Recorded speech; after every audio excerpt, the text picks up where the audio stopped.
பிரியமான தேவ ஜனமே, உங்களையும் மீண்டுமாக இந்த தொலைக்காட்சியின் வழியாக சந்திப்பதிலே மிகுந்த மகிழ்ச்சி அடைகிறேன். கர்த்தர் தாமே உங்களையும் உங்கள் குடும்பங்களையும் ஆசீர்வதிப்பாராக. நாம் ஆராதிக்கிற தேவன் எப்படிப்பட்டவர் என்கின்ற தலைப்பிலே ஒரு சில காரியங்களை கடந்த 2 வாரங்களாக நாமும் சிந்தித்து வருகிறோம். அதிலும் நாம் ஆராதிக்கிற தேவன் எப்படிப்பட்டவர், அவர் எப்படிப்பட்ட தேவனாய் இருக்கிறார் என்பதை 2 காரியங்களை குறித்து நாம் பார்த்து விட்டோம். முதலாவது காரியம், நம் நினைவுகளை தூரத்திலிருந்து அறிகிற தேவன். நம் ஆராதிக்கிற தேவனானவர் நாம் என்ன நினைவுகள் கொண்டிருக்கிறோம், என்ன சிந்தனைகள் கொண்டிருக்கிறோம் என்பதை தூரத்திலிருந்து அறிகிற தேவன். 2வது காரியமாக, நம்முடைய சத்துருக்களுக்கு முன்பதாக நமக்கு ஒரு பந்தியை ஆயத்தம் பண்ணுகிற தேவன். நமக்கு விரோதமாக எழும்புகிற ஒவ்வொரு ஜனங்களுக்கும் அவர்கள் முன்னிலையில் நாம் உயர்த்தப்படுவதற்காகவும் அவர்கள் முன்னிலையில் நம்முடைய கொம்புகள் உயர்த்தி காணப்படுவதற்காகவும் தேவன் நமக்கு ஒரு பந்தியை ஆயத்தம் பண்ணி அவர்கள் முன்னிலையில் நம்மை உயர்த்தி காணப்படுகிற தேவனாய் இருக்கிறார். 3வது காரியமாக, நாம் ஆராதிக்கிற தேவன் எப்படிப்பட்ட தேவன் என்று பார்த்தோமானால், வெளிப்படுத்தின விசேஷம் 22ஆம் அதிகாரம் 12ஆம் வசனம். வெளிப்படுத்தின விசேஷம் 22ஆம் அதிகாரம் 12ஆம் வசனம் சொல்கிறது, இதோ சீக்கிரமாய் வருகிறேன், அவன் அவனுடைய கிரியைகளின்படி அவனுக்கு நான் அளிக்கும் பலன் என்னோடு கூட வருகிறது.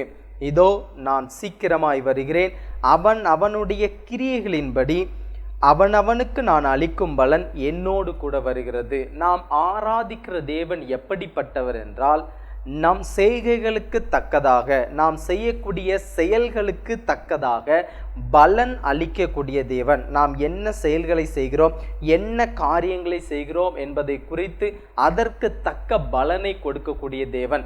நாம் இந்த பூமியில் இருக்கும்போது கிறிஸ்துவுக்குள்ளான ஜீவியத்தில் இருக்கிறோமா அல்லது இந்த உலக பிரகாரமான ஜீவியத்தில் இருக்கிறோமா என்பதை குறித்து தேவன் நாம் செய்யக்கூடிய கிரியைகளுக்கு தக்க பலனை கொண்டு வருகிற தேவன். ஒரு நாளிலே நியாயத்தீர்ப்பு நாள் வரும் பொழுது மரித்தோரும் உயிரோடு இருக்கிறவர்களும் சகல மனிதர்களும் தேவனுடைய எக்கால சத்தம் கேட்கும்போது அவரவர் எழுந்திருந்து அவரவருடைய கிரியைகளுக்கு தக்கதாக நற்கிரியைகளை நாம் செய்திருந்தோமானால் தேவனிடத்தில் நல்ல விதமான பலன்களை பெற்றிருப்போம். ஒருவேளை நாம் தீய கிரியைகளை செய்துவிட்டு கிறிஸ்துவுக்கு விரோதமாகவும் அவர் கோபம் கொண்டவராக மாறுவதற்கான காரியங்களை நாம் செய்திருந்தோமானால் அதற்கு தக்கதான பலன் அவரோடு கூட வருகிறது என்று வேதம் சொல்லுகிறது. வெளிப்படுத்தின விசேஷம் 3ஆம் அதிகாரம் 15ஆம் வசனத்தில் தேவன் இப்படியாக சொல்கிறார், உன் கிரியைகளை அறிந்திருக்கிறேன். நாம் செய்யக்கூடிய கிரியைகள் எப்படிப்பட்ட கிரியைகளாக இருக்கிறது, நல்ல கிரியைகளாக இருக்கிறதா, கெட்ட கிரியைகளாக இருக்கிறதா என்பதை குறித்து தேவன் நம்மை எப்பொழுதும் பார்த்து கொண்டே இருக்கிறார். ஒரு மனிதனுக்கு விரோதமாக நாம் செய்யக்கூடிய செயல்கள், ஒரு மனிதனுக்கு ஆதரவாக நாம் செய்யக்கூடிய செயல்கள், ஒரு மனிதன் நமக்கு விரோதமாக செய்யக்கூடிய செயல்கள், எல்லா காரியங்களிலும் நம்முடைய நடக்கைகள் எப்படி இருக்கிறது, நம்முடைய செய்கைகள் எப்படி இருக்கிறது, நாம் எவ்வளவாக எந்தெந்த காரியங்கள் எப்படிப்பட்ட சூழ்நிலை எப்படி நடந்து கொள்கிறோம், கிறிஸ்துவின் அன்பிலிருந்து விலகி போகிறோமா, கிறிஸ்து நமக்கு கொடுத்த வாக்குத்தத்தத்தின்படியும் கிறிஸ்து நமக்கு கொடுத்த நியாயப்பிரமாண கற்பனைகளின்படியும் அவர் நம்மை இன்ன விதத்தில் நடக்க வேண்டும் என்று கட்டளையிட்டிருந்த கட்டளையின்படி நாம் நடக்கிறோமா என்பதை கிறிஸ்து எப்பொழுதும் பார்த்து கொண்டு நாம் செய்யக்கூடிய ஒவ்வொரு செயல்களுக்கும் ஏற்ற பலன் அவரோடு கூட கொண்டு வருகிறார். எனக்கு அன்பான தேவ ஜனமே, வேதம் சொல்லுகிறது, நீ குளிரும் அல்ல அனலும் அல்ல, நீ இந்த சைடும் இல்லை இந்த சைடும் இல்லை. அதாவது நீ நல்ல காரியங்களையும் நீ செய்யல, கெட்ட காரியங்களையும் செய்யல. ஒருவேளை நீ அனலா இருக்கலாம் அல்லது குளிரா இருக்கலாம், ஏதாவது ஒரு காரியங்களை நீ சார்ந்திருந்தாயானால் உனக்கு நலமா இருக்குமே என்று வெளிப்படுத்தின விசேஷம் 3ஆம் அதிகாரம் 15ஆம் வசனத்தில் நம்முடைய கிரியைகளை குறித்து தேவன் சொல்கிறார். நாம் செய்யக்கூடிய கிரியைகள் எப்படிப்பட்ட கிரியைகளாக இருக்கிறது, அதற்கு ஏற்ற பலனை தேவன் நிச்சயமாக தருகிறார். ஏனென்று சொன்னால் வேதம் சொல்லுகிறது, இயேசு கிறிஸ்துவானவர் இந்த பூமியிலே இருந்தபோது அவர் சொன்ன காரியம், இச்சிறியரில் ஒருவரையும் அற்பமாய் எண்ணாதீர்கள், அவர்களுக்குரிய தேவதூதனானவர் என் பிதாவின் சமூகத்தை நித்தம் தரிசிக்கிறார்களே என்று சொன்ன வார்த்தையின்படி நாம் இந்த பூமியில் ஒவ்வொரு நாளும் காலையிலிருந்து மாலை வரைக்கும், இரவு படுக்கைக்கு செல்லும் வரைக்கும், காலையில் எழுந்தது முதல் இரவு படுக்கைக்கு செல்லும் வரைக்கும் நாம் என்னென்ன காரியங்களை செய்கிறோம், என்னென்ன நன்மைகளை செய்கிறோம், என்னென்ன தீமைகளை செய்கிறோம், எல்லாவற்றையும் நமக்கு நியமிக்கப்பட்டிருக்கக்கூடிய தேவதூதனானவன் பரலோகத்திற்கு சென்று, பிதாவே, உம்முடைய பிள்ளை இன்னென்ன காரியங்களை என்று செய்தான், இன்னென்ன கிரியைகளை செய்தான், இன்னென்ன காரியங்கள் நிமித்தம் இன்னென்ன காரியங்கள் அவனுக்கு நேரிட்டது என்பதை அந்த தேவதூதனானவன் நம்முடைய கிரியைகளை தேவனிடத்தில் எப்பொழுதும் ஒப்புவித்து கொண்டே இருப்பான். அதனால் தான் வேதம் சொல்லுகிறது, உன் கிரியையை நான் அறிந்திருக்கிறேன் என்று. ஏசாயா தீர்க்கதரிசனத்தின் புஸ்தகம் 3ஆம் அதிகாரம் 10ஆம் வசனம் சொல்லுகிறது, உங்களுக்கு நன்மை உண்டாகும் என்று நீதிமான்களுக்கு சொல்லுங்கள், அவர்கள் தங்கள் கிரியைகளின் பலனை அனுபவிப்பார்கள். நம்ம என்ன கிரியைகளை செய்கிறோமோ, நற்கிரியைகளை செஞ்சோம் அப்படின்னா நல்ல விதமான பலன்களை நாம் அனுபவிப்போம். ஒருவேளை நாம் தீய காரியங்களை செய்தோம் என்றால் வேதம் நமக்கு தெளிவாய் சொல்லுகிறது, நம்முடைய கிரியைகளுக்கு தக்கதான பலனை தேவன் நமக்கு தருகிறார். அதனால்தான் இயேசு கிறிஸ்துவானவர் இந்த பூமியில் இருக்கும்போது எப்போதும் அவர் செய்த காரியங்கள், அவர் நன்மை செய்கிறவராக சுற்றி திரிந்தார் என்று அப்போஸ்தலர் 10ஆம் அதிகாரத்தில் சொல்லப்பட்டுள்ளது. அவர் நன்மை செய்கிறவராக சுற்றி திரிந்தார், அவர் நல்ல நல்ல காரியங்களை செய்தார். அதே போலத்தான் நாமும் செய்யக்கூடிய ஒவ்வொரு செயல்களும் பிறருக்கு விரோதமாக நாம் செயல்பட்டால் அந்த விரோதத்திற்கு தேவையான அனைத்து காரியங்களும் கிறிஸ்து இயேசுவுக்குள் எப்படி நியாயம் தீர்க்கப்பட வேண்டும் என்று தேவன் திட்டம் வைத்திருக்கிறார்களோ அந்த கிரியை அவரோடு கூட வரும். நாம் என்னென்ன காரியங்களை செய்கிறோம், என்னென்ன காரியத்தில் தேவனை நோக்கி விண்ணப்பம் செய்கிறோம், என்னென்ன காரியங்கள் நாம் செய்துவிட்டு அதற்கு மாறாக நடக்கிறோமா என்பதையெல்லாம் தேவன் பார்த்து கொண்டே இருக்கிறார். ஏனென்று சொன்னால் நம்முடைய தேவன் நம் கிரியைகளுக்கு தக்க பலனை அவர் வரும்போது கொண்டு வருகிற தேவன். நீதிமொழிகளின் புஸ்தகம் 12ஆம் அதிகாரம் 14ஆம் வசனமும் நீதிமொழிகள் 24:12 இப்படிப்பட்ட காரியங்களை சொல்லுகிறது. நீதிமொழிகள் 12ஆம் அதிகாரம் 14ஆம் வசனம் சொல்லுகிறது, அவனவன் தன் தன் வாயின் பலனால் திருப்தி அடைவான். நம்முடைய வாயின் பலன், நம்முடைய வாய் என்னென்ன செயல்களை சொல்லுகிறது, என்னென்ன காரியங்களை சொல்லுகிறது, நல்ல காரியங்களை சொல்கிறதா, தீய காரியங்களை சொல்கிறதா என்பதை குறித்து நம்முடைய வாயில் பலனினால் தான் நாம் திருப்தி அடைவோம் என்று இந்த நீதிமொழிகள் புஸ்தகம் சொல்லுகிறது. அடுத்த வசனம், அடுத்த காரியம் என்ன சொல்லுகிறது? அடுத்த வரி, அவனவன் கைகளின் கிரியைகளின் பலனுக்கு தக்கதாக அவனவனுக்கு கிடைக்கும். நம்ம என்ன காரியம் நம்ம செய்கிறோமோ அந்த காரியத்துக்கு தக்கதான பலன் தான் நமக்கு கிடைக்கும். நன்மை செய்தால் நன்மை கிடைக்கும், நன்மை செய்தால் மேன்மை உண்டாகும் என்று வேதம் சொல்லுகிறது. நன்மைக்கு நம்ம ஒருபோதும் தீமை செய்யக்கூடாது. ஒருத்தர் நம்மளோடு இருக்கும்போது அவனுக்கு தீமை நீ செய்யலாமா என்று இயேசு கிறிஸ்துவானவர் சொல்லுகிறார். எந்த காரியமா இருந்தாலும் சரி, தீமைக்கு நாம நன்மை செய்யணும். தீமைக்கு நாம நன்மை செய்யும் போது தான் தேவனுடைய சமூகத்திலிருந்து அவர்களுடைய கிரியைகளின் நிமித்தம், நம்முடைய கிரியைகள் நிமித்தம் நமக்கு கிடைக்கக்கூடிய பலனானது, என் பிள்ளையானவன் தீய காரியங்கள் செய்த போதிலும், அவனுக்கு விரோதமாக அவர்கள் செயல்பட்ட போதிலும் அவன் அவர்களை நன்மையான காரியங்களால் செய்தான். அதைத்தான் யோசேப்பு செய்தான்.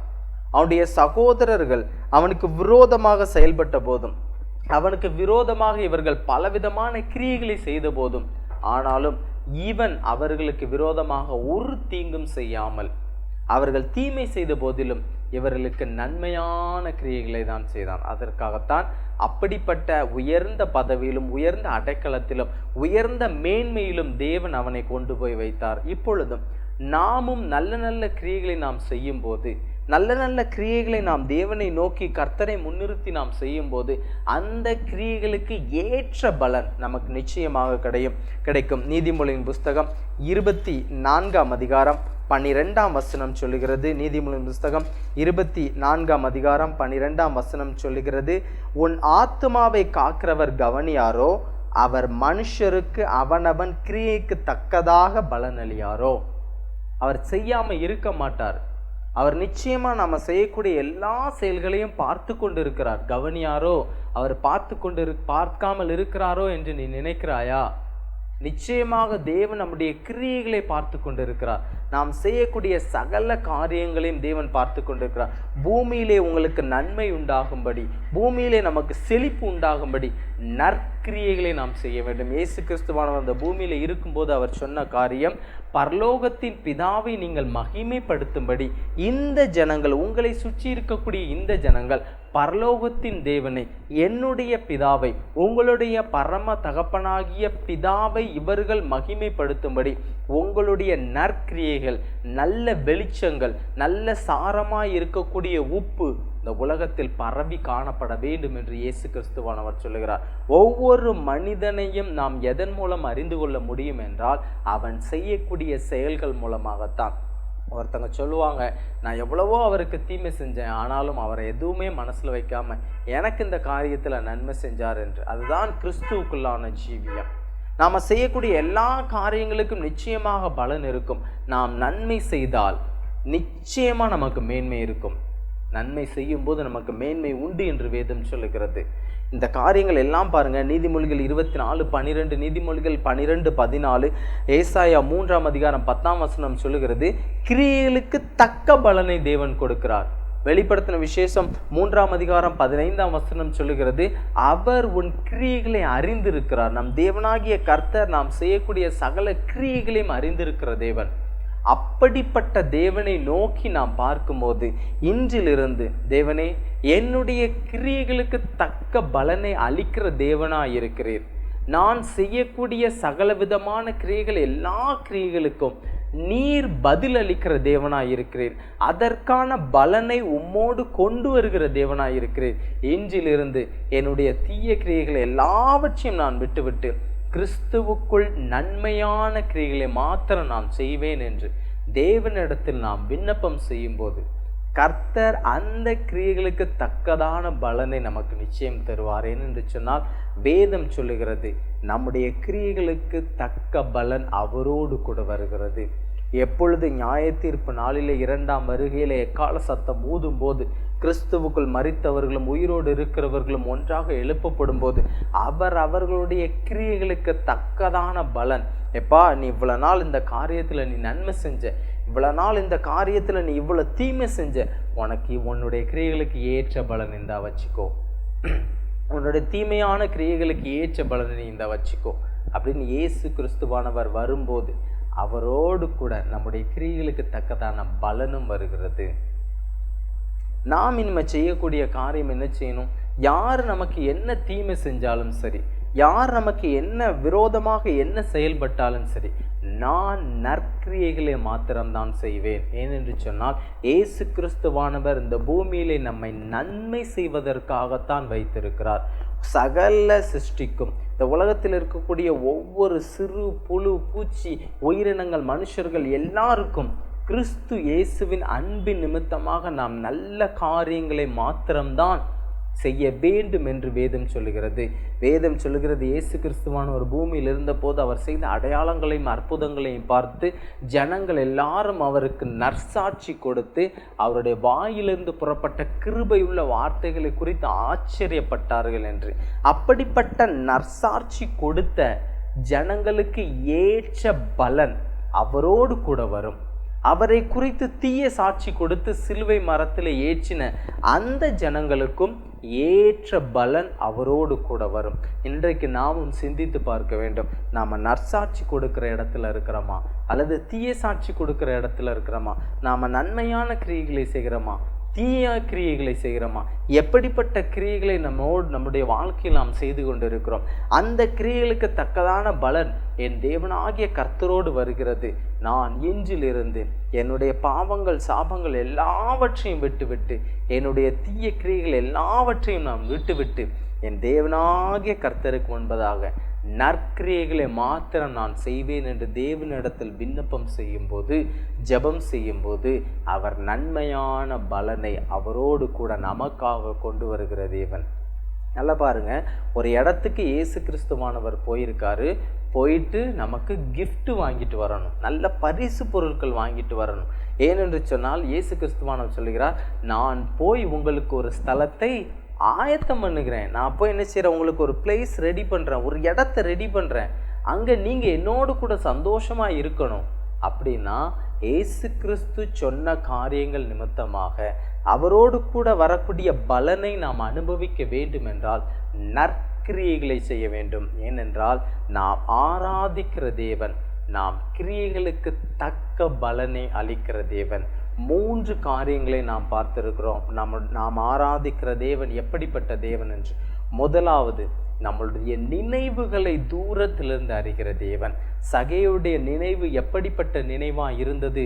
அவன் தேவனை தேடின விதத்தை அவர் அறிந்து கொண்டு அவனோடு தங்கினார், அவனுடைய வீட்டுக்கு சென்றார். அவன் பாவம் மன்னிப்பு எல்லாவற்றையும், நான் இவ்வளோ தப்பு செஞ்சிருந்தேன், இவ்வளோ அநியாயமாக வட்டி வாங்கியிருந்தேன், இவ்வளவா செஞ்சிருந்தேன்னா அதை நாளத்தனையாக திரும்ப கொடுக்குறேனப்பா என்று சொன்னான். 2வது காரியம், நம்முடைய சத்துருக்களுக்கு முன்பதாக நமக்கு ஒரு பந்தியை ஆயத்தம் பண்ணுகிற தேவன். எனக்கு விரோதமாக இவ்வளவு ஜனங்கள் இருக்கிறார்கள், எனக்கு விரோதமாக என்னுடைய அண்ணன் தம்பிகள் சுற்றுப்புறத்தார் எல்லாரும் எனக்கு விரோதமாக எழும்புகிறார்கள், எல்லாரும் எழும்பத்தான் செய்வார்கள். கிறிஸ்து இயேசு அவர்களுக்கு முன்பதாக உங்களுடைய தலையை உயர்த்தி மிகப்பெரிய ஆசீர்வாதத்திற்கு நேராக உங்களை கொண்டு போகிற தேவன். உங்களுடைய சத்துருக்களுக்கு முன்பதாக உங்களுக்கு ஒரு பந்தியை ஆயத்தம் பண்ணி உங்களுடைய ஆசீர்வாதத்தினால் நிரப்ப போகிற தேவனாயிருக்கிறார். 3வது காரியம், நாம் ஆராதிக்கிற தேவன் நம்முடைய கிரியைகளுக்கு தக்க பலனை கொடுக்கிற தேவன். நாம் செய்யக்கூடிய நற்கிரியைகளுக்கும் சரி, நாம் செய்யக்கூடிய தீய கிரியைகளுக்கும் சரி. சில பேர் இருப்பாங்க, நல்லதும் செய்ய மாட்டாங்க, தீயதும் செய்ய மாட்டாங்க, அமைதியாக இருந்தாலும் சரி, அவர்களுக்கும் ஏற்ற பலன் நிச்சயமாக வரும். நாம் ஆராதிக்கிற தேவன் நம்முடைய கிரியைகளுக்கு தக்க பலனை அளிக்கிற தேவன். ஜெபம் செய்வோமா? அன்பின் பரலோக பிதாவை துதிக்கிறோம், சோத்தரிக்கிறோம். அப்பா, ஒருவராய் பெரிய அதிசயங்களை செய்கிற தேவனை துதிக்கிறோம். ஆண்டவரே, இந்த தொலைக்காட்சியின் மூலமாக 3 வாரங்களில் 3 காரியங்களை குறித்து நாங்கள் ஆராதிக்கிற தேவன் எப்படிப்பட்டவர் என்பதை சிந்திக்க நீர் எங்களுக்கு கிருபை கொடுத்தீரப்பா. ஆண்டவரே, பார்த்து கொண்டிருக்கக்கூடிய ஒவ்வொரு பிள்ளைகளையும் ஆசீர்வதிங்க.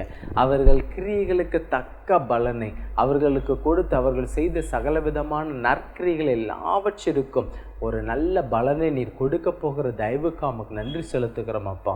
வியாபாரம் செய்கிற பிள்ளைகளுக்காகவும், தொழில் செய்கிற பிள்ளைகளுக்காகவும், படிக்கக்கூடிய பிள்ளைகளுக்காகவும், தேர்வு எழுதி ரிசல்ட்டுக்காக காத்து கொண்டு இருக்கக்கூடிய ஒவ்வொரு பிள்ளைகளுக்காகவும், கர்ப்பத்தோடு இருக்கக்கூடிய பிள்ளைகளுக்காகவும், கர்ப்பத்தை எதிர்நோக்கி இருக்கக்கூடிய பிள்ளைகளுக்காகவும், வேலையை நோக்கி எதிர்நோக்கி கொண்டிருக்கக்கூடிய பிள்ளைகளுக்காகவும், ஆண்டவரே, திருமணத்தை எதிர்நோக்கி கொண்டிருக்கக்கூடிய ஒவ்வொரு பிள்ளைகளுக்காகவும் துதிக்கிறோம், சோத்தரிக்கிறோம் அப்பா. உடல் வலியாலும் பலவீனத்தினாலும், ஆண்டவரே, உடல் சோர்வினாலும் காணப்படுகிற உம்முடைய பிள்ளைகளை நீர் சுகம் தந்து பலன் தந்து எழுந்து நிற்க நீர் கிருபை கொடுப்பேன்மா ஜெபிக்கிறோம் அப்பா. அவர்கள் சுகவீனத்தையும் அவருடைய பலவீனத்தையும் கிறிஸ்து இயேசுக்களின் மாட்சி போடுவேன்மா ஜெபிக்கிறோம். ஆண்டவரே, பார்த்து கொண்டிருக்கக்கூடிய ஒவ்வொரு பிள்ளைகளையும் ஆசீர்வதிங்க. அவருடைய கிரியைகளுக்கு தக்க பலனை அவர்களுடைய ஆசீர்வாதத்தினால் நீ நிரப்ப போகிற தயவுக்கு அவங்களுக்கு நன்றி செலுத்துகிறோம். இதுவரை ஏதேனும் பாவங்கள் செய்திருந்தாலும், ஆண்டவர் அக்கிரமங்கள் செய்திருந்தாலும், ஆண்டவருடைய இரத்தத்தினால் கழுவி அதை எல்லாவற்றையும் நீர் மாற்றி போட்டு எங்களுடைய நற்கிரியைகளுக்கு தக்க பலனை நீர் கொடுக்க போகிற தயவுக்கு அவங்களுக்கு நன்றி செலுத்துகிறோம் அப்பா. ஆண்டவரே, வயிற்று வலியால் அவதிப்பட்டிருக்கக்கூடிய உம்முடைய பிள்ளையும் நீர் கண்ணோக்கி பார்க்க வேண்டுமாறு ஜெபிக்கிறோம் அப்பா. ஆண்டவரே, வயிற்றில் இருக்கக்கூடிய சகல காரியங்கள் எல்லாவற்றையும் எடுத்து போட்டு உம்முடைய ஆணை பாய்ந்த கரத்தினால் தொட்டு அவர்களுக்கு ஒரு மிகப்பெரிய சுகத்தையும் பலத்தையும் தரப்போகிற தயவுக்கு அவங்களுக்கு நன்றி செலுத்துகிறோம் அப்பா. ஆண்டவரே, கடன் சுமையினால் போராடி கொண்டிருக்கக்கூடிய உம்முடைய பிள்ளையும் கடனிலிருந்து நீர் வெளியே கொண்டு வரப்போகிற தயவுக்கு அவங்களுக்கு நன்றி செலுத்துகிறோம் அப்பா. சொந்த வீடு இல்லாமல் வாடகை வீட்டில் வசித்து கொண்டிருக்கக்கூடிய உம்முடைய பிள்ளையுடைய மனவேதனையும் நீர் மாற்றி போட வேண்டுமாறு ஜெபிக்கிறோம். ஆண்டவரே, ஒரு சொந்த வீடை கொடுத்து ஆண்டவரே ஆசீர்வாதத்தினாலும் ஐஸ்வர்யத்தினாலும் உம்முடைய மகிமையினாலும் கனத்தினாலும் நிரப்ப போகிற தயவுக்கு அவங்களுக்கு நன்றி செலுத்துகிறோம் அப்பா. அடுத்து நான் என்ன காரியங்களை குறித்து படிக்க வேண்டும் என்று புலம்பிக் கொண்டிருக்கக்கூடிய உம்முடைய பிள்ளையை உம்முடைய கரத்தில் ஒப்பு கொடுக்கிறோம் அப்பா. அவர்களுக்கு ஒரு நல்ல ஆலோசனையை கொடுத்து எந்த காரியத்தில் என்ன விதத்தில் படித்தால் வெற்றி பெறலாம் என்கின்ற ஆலோசனையை உம்முடைய ஆலோசனை உம்முடைய பிள்ளைக்கு கொடுத்து ஒரு நல்ல கல்லூரியில் சேர நீர் கிருபை கொடுக்க போகிற தயவுக்கு நன்றி செலுத்துகிறோம் அப்பா. என்னுடைய கணவரானவர் குடியினாலும் போதையினாலும் அடிமைப்பட்டு கொண்டிருக்கிறார்கள் என்று புலம்பிக் கொண்டிருக்கக்கூடிய உம்முடைய பிள்ளையும் உம்முடைய குடும்பத்தையும் நீர் நோக்கி பார்க்க வேண்டுமா ஜெபிக்கிறோம் ஆண்டவர். உம்முடைய இரத்தத்தினால் அவர்களை கழுவி சுத்திகரித்து உம்முடைய ஆலயத்திற்கு தொடர்ந்து வர நீர் கிருபை கொடுக்க வேண்டுமா ஜெபிக்கிறோம் அப்பா. முதுகு வலியினால் வேதனைப்பட்டு கொண்டிருக்கக்கூடிய உம்முடைய பிள்ளையும் சேரில் உட்கார்ந்திருந்து எந்திரிக்க முடியவில்லை என்று என்னிடத்திலும் ஃபோன் செய்து சொன்ன உம்முடைய பிள்ளைக்காக ஜெபிக்கிறோம் அப்பா. இப்பொழுது முதுகு வலியினால் அவதிப்பட்டிருக்கக்கூடிய ஒவ்வொரு பிள்ளைகளையும் நீர் தொட்டு சுகமாக்க வேண்டுமா ஜெபிக்கிறோம் அப்பா. உம்முடைய கரத்தில் எங்களை ஒப்பு கொடுக்கிறோம், வழி நடத்தும். பார்த்து கொண்டிருக்கக்கூடிய உம்முடைய பிள்ளைகளும் உம்முடைய கரத்தில் ஒப்பு கொடுக்கிறோம். நன்மையினாலும் கிருபையினாலும் முடிசூட்டும். உம்முடைய கரத்தில் ஒப்பு கொடுக்கிறோம், வழி நடத்தும், ஆசீர்வதியும். இயேசுவின் மூலம் ஜெபிக்கிறோம் எங்கள் ஜீவனுள்ள நல்ல பிதாவே, ஆமென்.